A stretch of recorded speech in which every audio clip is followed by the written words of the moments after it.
Welcome, collectors and hobby enthusiasts. Thank you once again for joining me for another episode of Diecast Emporium. In today's video, we're going to be going over my collection of HO, or 1:87 scale articulated dump trucks. We started this series about a week ago by looking at the bulldozers and wheel loaders. Obviously, as I just said, in today's video, we're going to be taking a look at the articulated trucks. So the first one that I have to show you is a release that came out about a handful of years ago. This is the Matchbox Real Working Rigs JCB 726 articulated truck.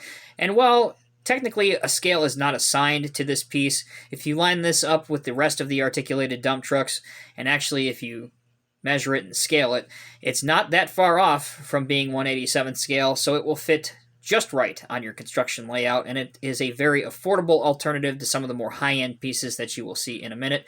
Or obviously, if you are a fan of JCB heavy equipment, this is a must-add. In addition, if you look at the tailgate mechanism on this articulated dump truck, surprisingly, it's one of the only articulated dump trucks in 187 scale that have this feature, so you can always buy it as a donor model. Take that little tailgate feature off and put it on one of the other models if you want to have that. Besides all that, obviously, it does articulate across the center pivot point, the wheels roll, and you can get a very realistic dump angle out of this truck. Again, all for a very affordable price. To date, they offer this in the JCB black and yellow, and there's also a red version. I think there's also a snow white colored version floating out there in cyberspace if you're lucky to get your hands on one of those. All right, let's move on. Next one I have to show you, this is a proper HO scale model. As for the most part, the rest of these that I'll show you will be. This model came out in about 2006. Not a lot of people know this, but back in those days, Norscot actually had a license to produce models for other OEMs besides Caterpillar, and this is one of a handful of models they produced for Case. This is the Case 340 articulated truck in 187 scale. They also made a excavator, a backhoe, and a few other pieces of equipment for them. Very nice and high detailed model in 187 scale. Rubber tires, obviously you can see the metal cylinders that allow this tailgate or the dump box to lift up to a very reasonable height. The quality of the graphics as well on this almost entirely die-cast piece, even to this day, hold up very well. And again, it's, to my knowledge, the only Case articulated dump truck that's out there in 187 scale. So if you have one of these, keep it. They are fetching quite a high price tag on the secondary market, and I've seen some of these at train shows that are mint in box go for some pretty crazy prices. But it is a very nice looking truck model nonetheless. All right. Next, we have a Motor Art Volvo A40D.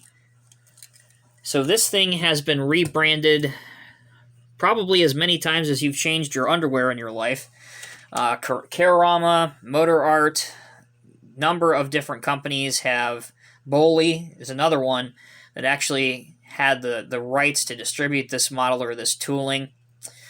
It is at 187 scale. I've never really been a huge proponent of this one. Just the actual size and everything has been a little off to me, in my opinion. The tires were just a little bit too big.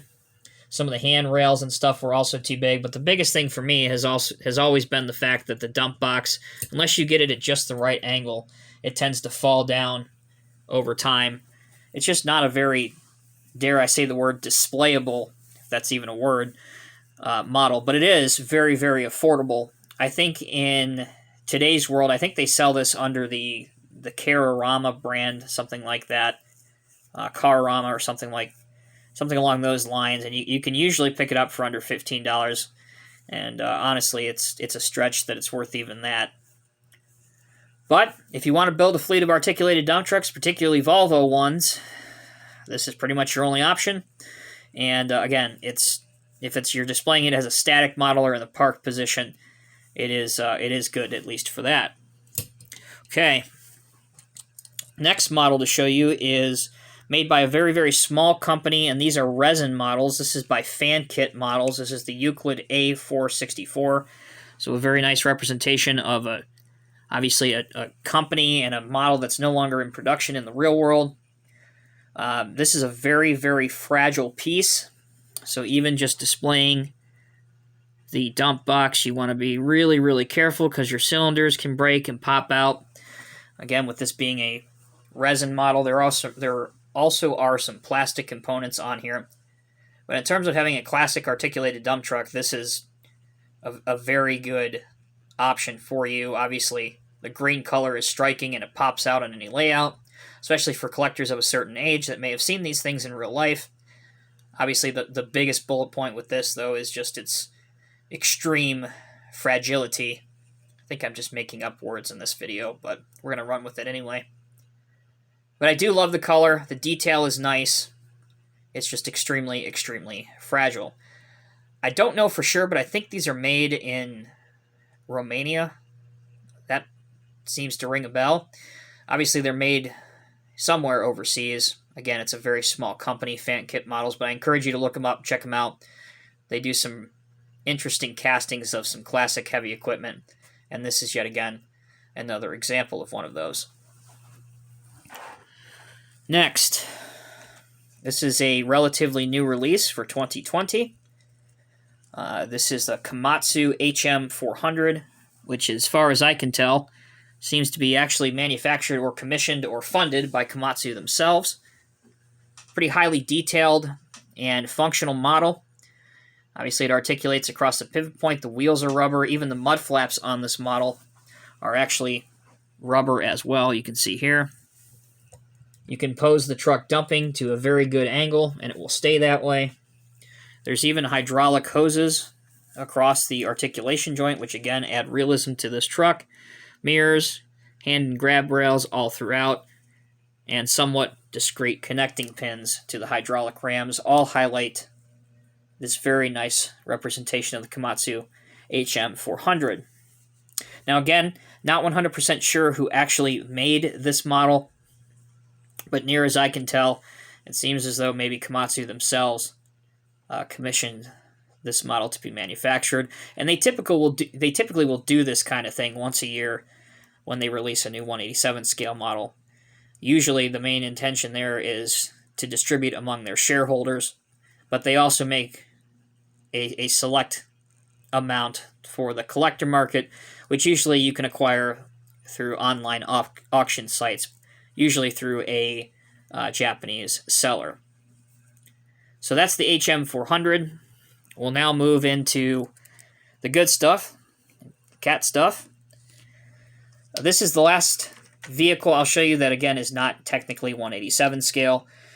This is kind of a toy, for lack of a better word, from childhood that I made some modifications to and tried to make it a better looking model. I doubt this, because it has plastic wheels and not rubber, I doubt this will stay on the spinning table.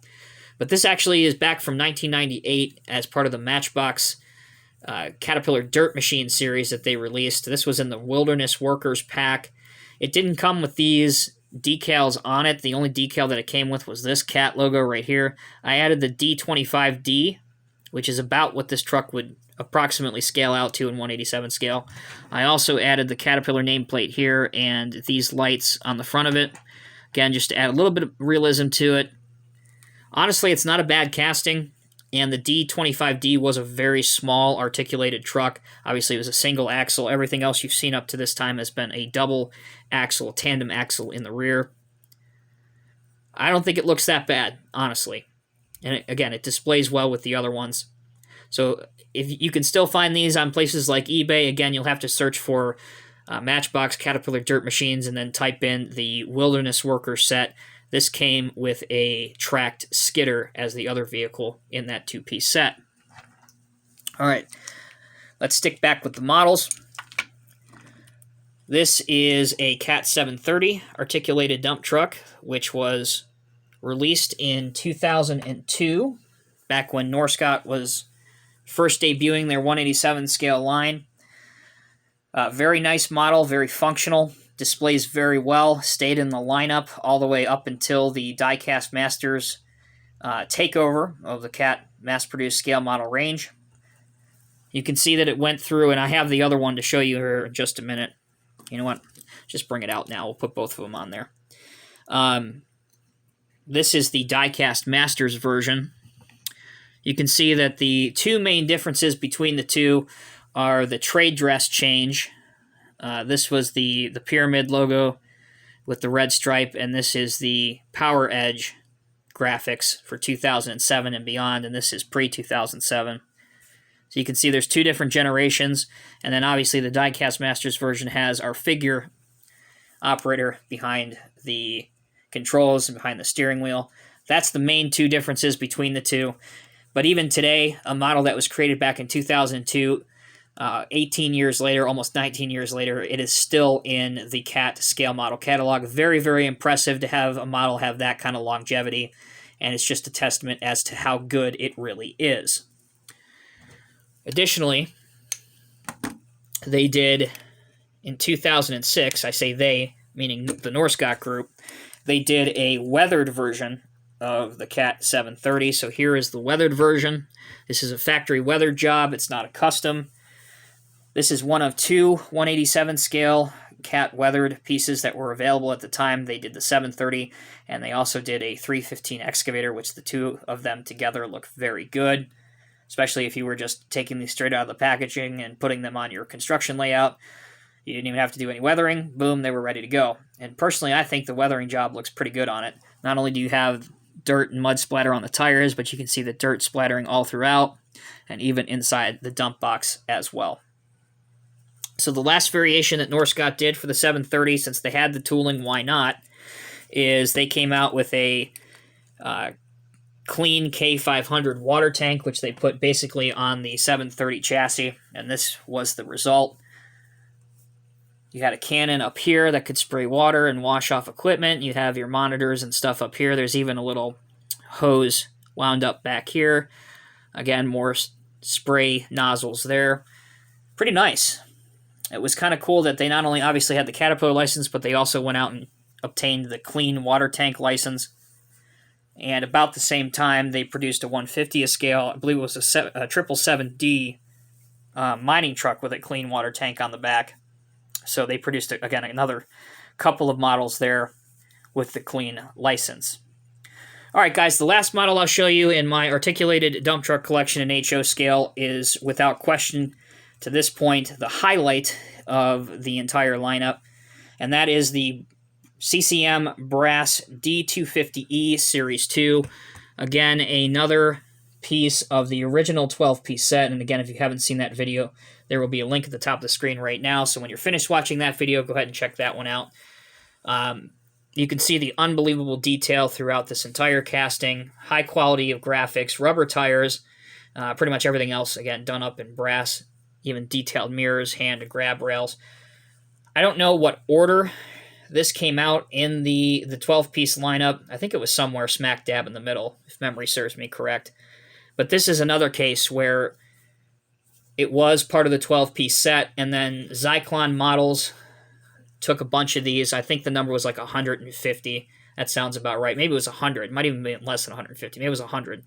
They took these, they removed the dump box, and then they put their own custom water tank on the back of them, and then offered those to the collector's market. Those are still very sought out today, and very hard to obtain. So that is my next thing kind of on my agenda hit list. So hopefully, if I end up doing another update video somewhere in the years down the line, hopefully you'll get to see that one in the collection if I'm able to obtain one of those. So, as always, guys, thank you very much for watching. Let me know down in the comment section below which of these you own in your collection, or perhaps if there's something here that you own that I don't own or that you've seen in the collector market. Leave a suggestion down in the comment section below. I try to respond back to everybody. Until next time, I'm Tommy with Diecast Emporium. I'll see you in the next review.